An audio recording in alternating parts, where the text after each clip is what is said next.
सोचिए, रात का टाइम है, अचानक पुलिस आपके घर के गेट पर खड़ी है और कहती है गेट खोलो, सर्च करना है। उस वक्त सबसे बड़ा सवाल होता है, क्या पुलिस बिना वारंट के आपके घर आ सकती है या नहीं।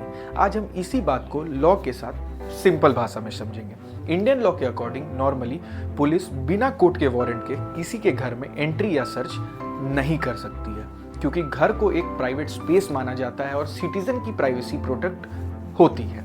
ये प्रिंसिपल क्रिमिनल प्रोसीजर कोड यानी सीआरपीसी पर बेस्ड है, लेकिन लॉ में कुछ एक्सेप्शंस भी हैं। सीआरपीसी का सेक्शन 165 पुलिस को लिमिटेड इमरजेंसी सिचुएशन में बिना वारंट सर्च करने की भी पावर देता है। अगर पुलिस ऑफिसर को रीजनेबल बिलीफ हो कि एविडेंस डिस्ट्रॉय हो सकता है या डीले से इन्वेस्टिगेशन को सीरियस नुकसान हो सकता है और उस वक्त मजिस्ट्रेट तक पहुंचना पॉसिबल ना हो, तो पुलिस बिना वारंट सर्च कर सकती है।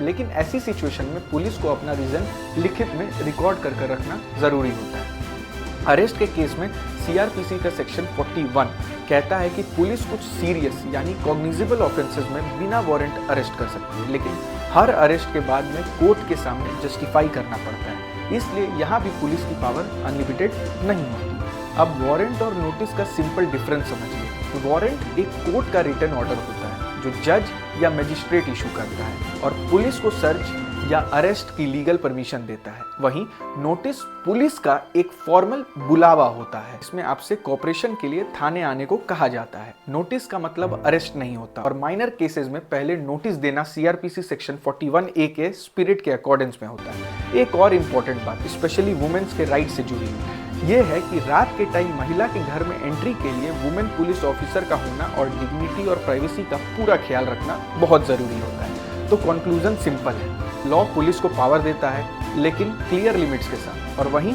लॉ आपको अपने राइट्स भी देता है। इसलिए डर के बजाय लॉ जानिए, क्योंकि नॉलेज ही आपकी सबसे बड़ी प्रोटेक्शन है। धन्यवाद।